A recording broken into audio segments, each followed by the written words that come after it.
बोलिए श्री सत्यनारायण भगवान की जय। जय श्री राधे कृष्णा। आज आप सभी सुनेंगे कार्तिक पूर्णिमा के दिन श्री सत्यनारायण व्रत की पावन कथा को। एक समय नैमिषारण्य तीर्थ में सनकादिक 88,000 ऋषियों ने श्री सुत जी से पूछा, हे प्रभु, इस कलयुग में वेद विद्या रहित मनुष्यों को प्रभु भक्ति किस प्रकार मिलेगी तथा उनका उद्धार कैसे होगा। हे मुनि श्रेष्ठ, कोई ऐसा तप कहिए जिसमें थोड़े समय में पुण्य प्राप्त हो तथा मनोवांछित फल भी मिले। वह कथा सुनने की हमारी प्रबल इच्छा है। सर्वशास्त्र ज्ञाता श्री सुत जी बोले, हे वैष्णवों में पूज्य, आप सबने प्राणियों के हित की बात पूछी है।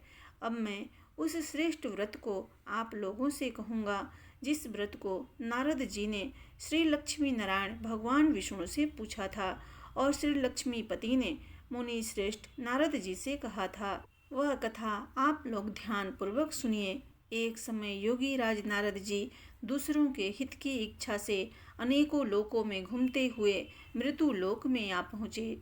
वहाँ बहुत योनियों में जन्मे हुए मनुष्यों को अपने कर्मों के द्वारा अनेक प्रकार के दुखों से पीड़ित देखकर किस यत्न को करने से निश्चय ही इनके दुखों का अंत हो सकेगा, ऐसा मन में सोचकर वैकुंठ लोक में गए। वहाँ श्वेत वर्ण और 4 भुजाओं वाले देवों के इस नारायण को, जिनके हाथों में शंख चक्र गदा और पद्म थे तथा वनमाला पहने हुए थे, देखकर स्तुति करने लगे। हे भगवान, आप अत्यंत शक्ति से संपन्न हैं।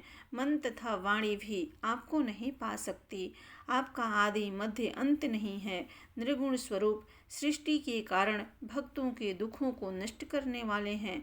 आपको मेरा नमस्कार है। भगवान विष्णु ने कहा, हे मुनि श्रेष्ठ, आपके श्रेष्ठ मन में क्या है? आपका किस काम के लिए यहाँ आगमन हुआ है, वह निसंकोच कहिए। तब नारद मुनि बोले, मृत्यु लोक में सब मनुष्य जो अनेक प्रकार के योनियों में पैदा हुए हैं, अपने अपने कर्मों के द्वारा अनेकों दुखों से दुखी हो रहे हैं। हे नाथ, यदि आप मुझ पर दया रखते हैं तो बताइए कि उन मनुष्यों के सब दुख थोड़े से ही प्रयत्न से कैसे दूर हो सकते हैं। श्री भगवान बोले, हे नारद, मनुष्यों की भलाई के लिए तुमने बहुत अच्छी बात पूछी है। जिस प्रकार से उनके दुख दूर हो जाए वह मैं कहता हूँ, सुनो। बहुत पुण्य देने वाला स्वर्ग तथा मृत्यु लोक में दोनों में दुर्लभ यह उत्तम व्रत अच्छी तरह विधान पूर्वक संपन्न करके मनुष्य मोह से छूट जाता है, वह मैं कहता हूँ, सुनो। बहुत पुण्य देने वाला स्वर्ग तथा मृत्यु लोक दोनों में दुर्लभ यह उत्तम व्रत है। आज मैं प्रेमवश होकर तुमसे कहता हूँ, श्री सत्यनारायण भगवान का यह व्रत अच्छी तरह विधान पूर्वक संपन्न करके मनुष्य तुरंत ही यहाँ सुख भोग कर मरने पर मोक्ष प्राप्त करता है। श्री भगवान के वचन सुनकर नारद मुनि बोले कि उस व्रत का क्या फल है, क्या विधान है, किसने यह व्रत किया है और किस दिन यह व्रत करना चाहिए। हे भगवान, यदि आप मुझ पर प्रसन्न हैं तो मुझे विस्तार से इसका विधि बताइए। भगवान बोले, दुख शोक आदि को दूर करने वाला यह व्रत सब स्थानों पर विजय करने वाला है। भक्ति और श्रद्धा के साथ किसी भी दिन मनुष्य श्री सत्यनारायण की शाम के समय ब्राह्मणों और बंधुओं के साथ धर्मपरायण होकर पूजन करे। भक्ति भाव से नैवेद्य केले का फल, घी, दूध और गेहूं का चूर्ण सवाया लेवें। गेहूं के अभाव में साठी का चूर्ण, शक्कर अथवा गुड़ ले तथा भक्ति भाव से भगवान का स्मरण करता हुआ समय व्यतीत करे। इस तरह व्रत करने पर मनुष्यों की इच्छा निश्चय पूरी होती है। विशेषकर कली काल में मृत्यु लोक में यही मोक्ष का सरल उपाय है। इति श्री सत्यनारायण व्रत कथा प्रथम अध्याय। बोलिए श्री सत्यनारायण भगवान की जय। श्री सत्यनारायण व्रत कथा द्वितीय अध्याय। सुत जी बोले, हे ऋषियों, जिसने पहले समय में इस व्रत को किया था उनका इतिहास कहता हूँ, ध्यान से सुनो। सुंदर काशीपुरी नगरी में एक अत्यंत निर्धन ब्राह्मण रहता था। भूख प्यास से परेशान वह धरती पर घूमता रहता था। ब्राह्मणों से प्रेम करने वाले भगवान ने एक दिन ब्राह्मण का वेश धारण कर उसके पास जाकर पूछा, हे विप्र, नित्य दुखी होकर तुम पृथ्वी पर क्यों घूमते हो? दिन ब्राह्मण बोला, मैं निर्धन ब्राह्मण हूँ, भिक्षा के लिए धरती पर घूमता हूँ। हे भगवान, यदि आप इसका कोई उपाय जानते हो तो बताइए। वृद्ध ब्राह्मण कहने लगे कि श्री सत्यनारायण भगवान मनोवांछित फल देने वाले हैं, इसलिए तुम उनका पूजन करो। इसे करने से मनुष्य सभी दुखों से मुक्त हो जाता है। वृद्ध ब्राह्मण बनकर आए। सत्यनारायण भगवान उस निर्धन ब्राह्मण को व्रत का सारा विधान बताकर अंतर ध्यान हो गए। ब्राह्मण मन ही मन सोचने लगा कि जिस व्रत को वृद्ध ब्राह्मण करने को कह गया है, मैं उसे जरूर करूँगा। यह निश्चय करने के बाद उसे रात में नींद नहीं आई। वह सवेरे उठकर सत्यनारायण भगवान के व्रत का निश्चय कर भिक्षा के लिए चला गया। उस निर्धन ब्राह्मण को भिक्षा में बहुत धन मिला, जिससे उसने बंधु बांधवों के साथ मिलकर श्री सत्यनारायण भगवान का व्रत संपन्न किया। भगवान सत्यनारायण का व्रत संपन्न करने के बाद वह निर्धन ब्राह्मण सभी दुखों से छूट गया और अनेक प्रकार की संपत्तियों से युक्त हो गया। उसी समय से वह ब्राह्मण हर माह इस व्रत को करने लगा। इस तरह से श्री सत्यनारायण भगवान के व्रत को जो मनुष्य करेगा, वह सभी प्रकार के पापों से छूटकर मोक्ष को प्राप्त होगा। जो मनुष्य इस व्रत को करेगा, वह भी सभी दुखों से मुक्त हो जाएगा।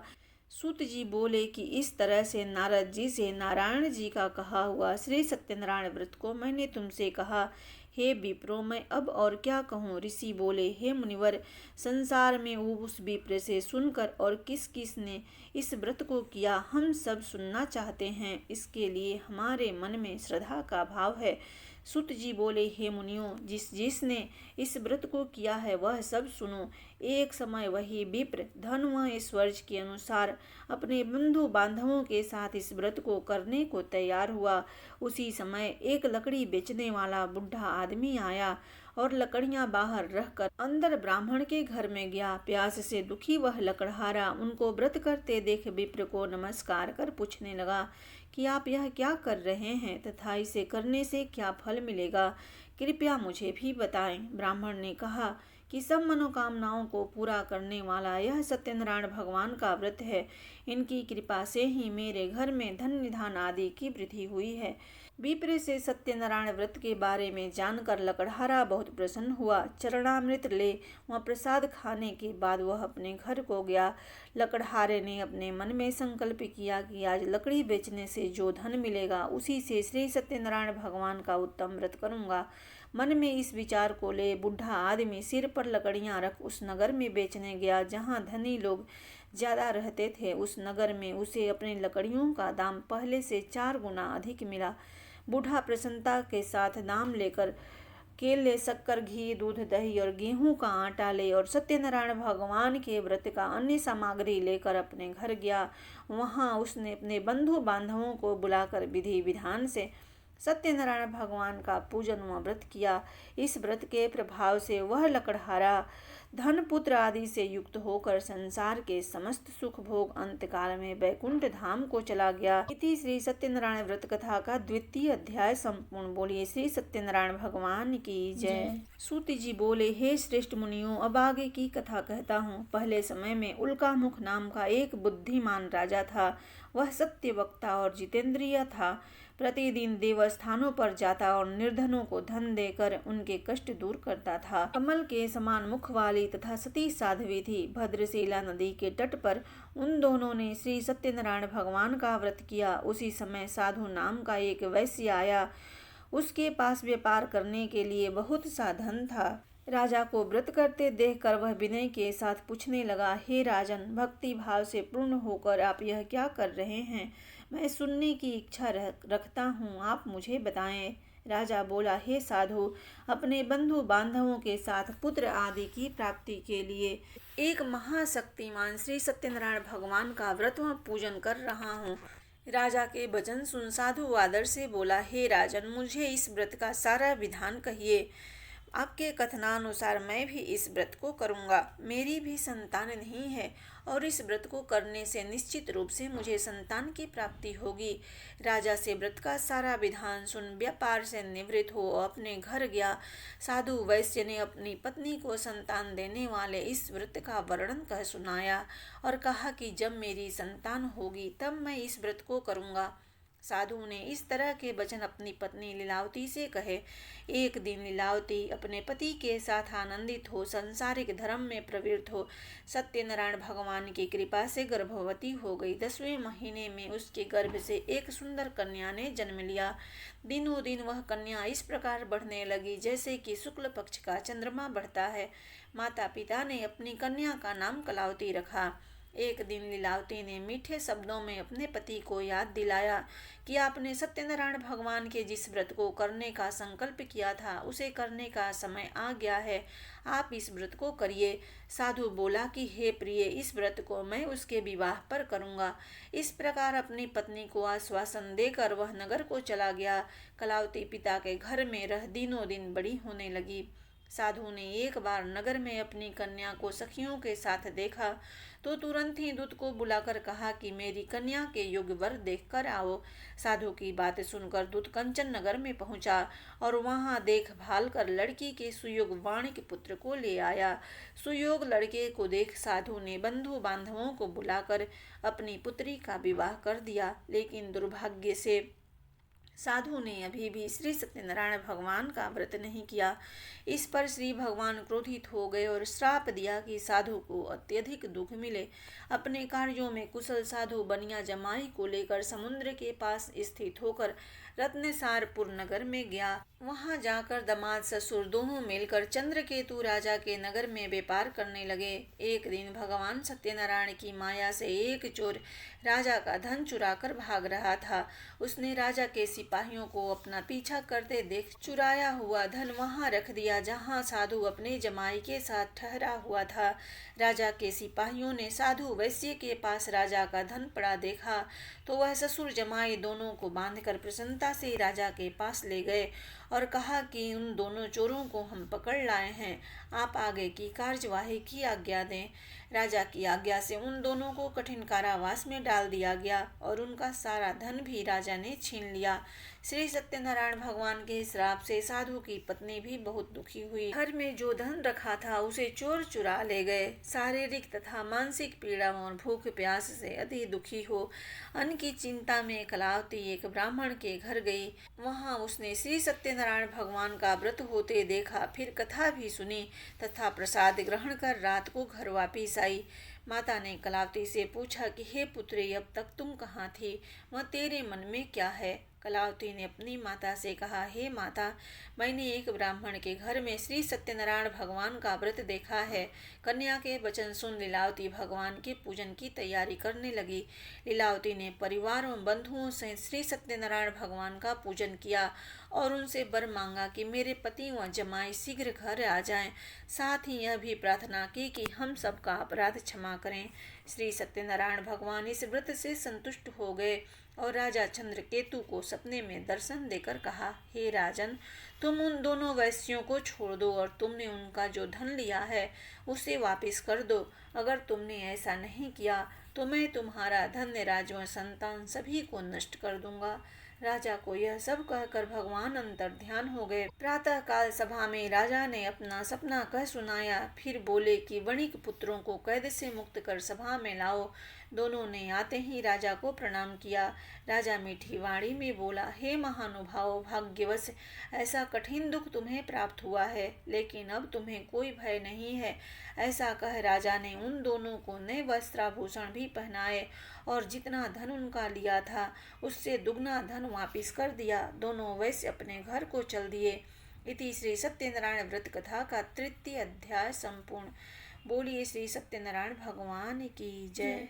सूत जी बोले, वैश्य ने मंगलाचार कर अपनी यात्रा आरंभ की और अपने नगर की ओर चल दिए। उनके थोड़ी दूर जाने पर एक दंडी वेशधारी श्री सत्यनारायण ने उनसे पूछा, हे साधु, तेरी नाव में क्या है। अभिमानी वणिक हंसता हुआ बोला, हे दंडी, आप क्यों पूछते हो, क्या धन लेने की इच्छा है। मेरी नाव में तो बेलवा पत्ते भरे हुए हैं। वैश्य के कठोर वचन सुन भगवान बोले, तुम्हारा वचन सत्य हो।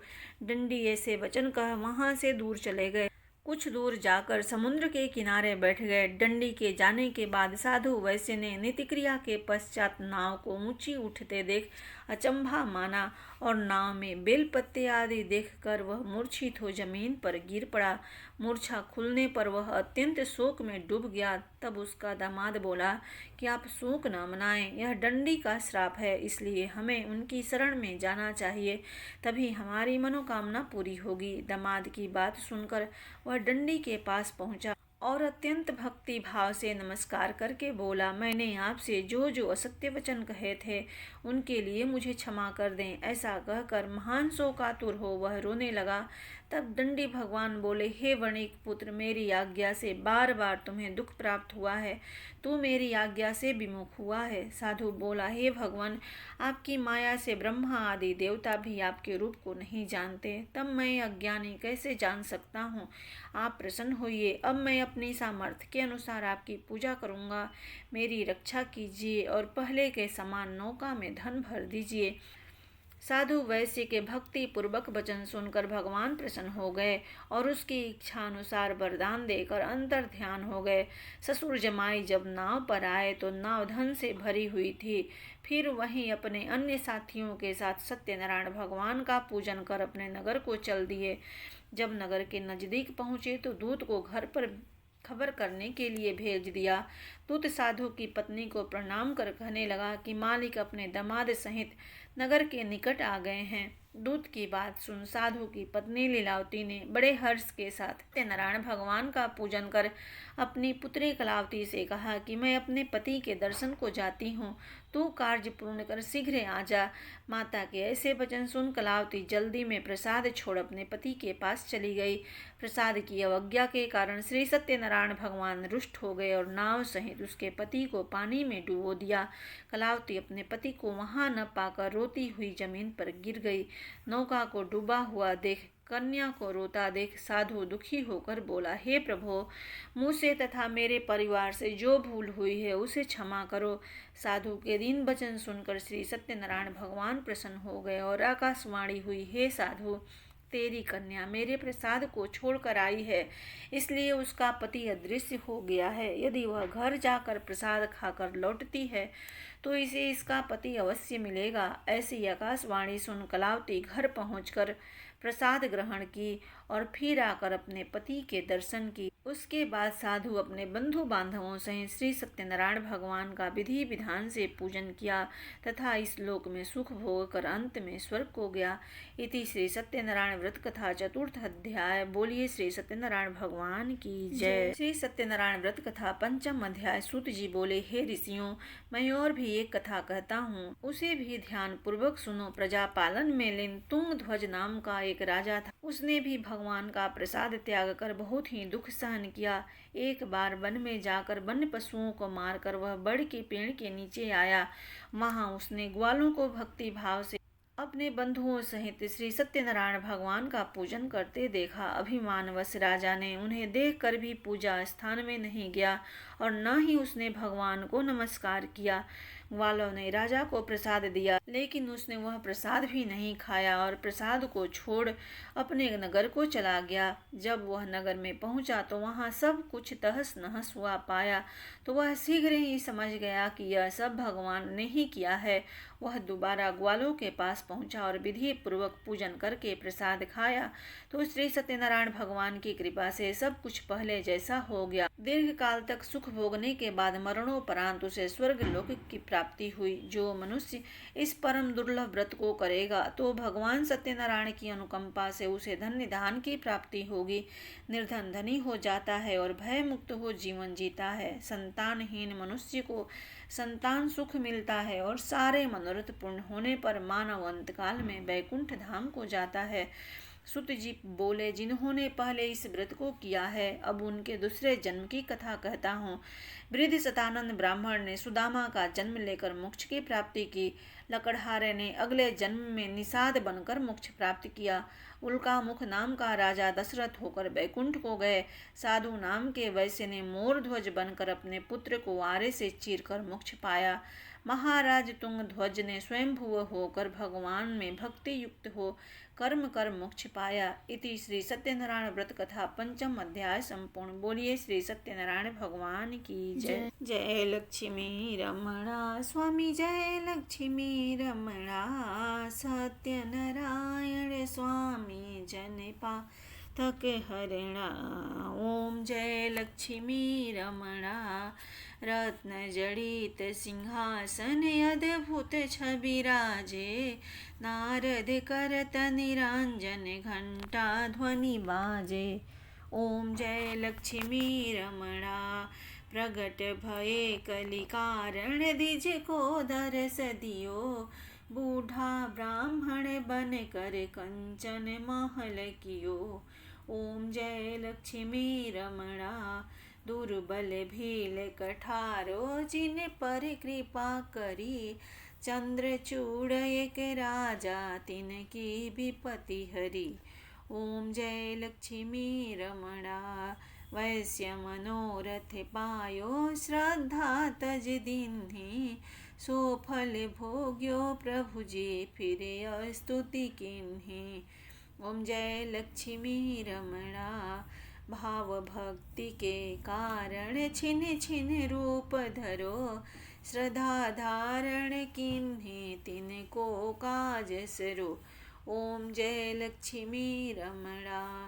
ग्वाल बाल संग राजा बन में भक्ति करी। मन वांछित फल दिन्हो दीन दयाल हरि। ओम जय लक्ष्मी रमणा। चढ़त प्रसाद सवायो कदली फल मेवा। धूप दीप तुलसी से राज श्री सत्य देवा।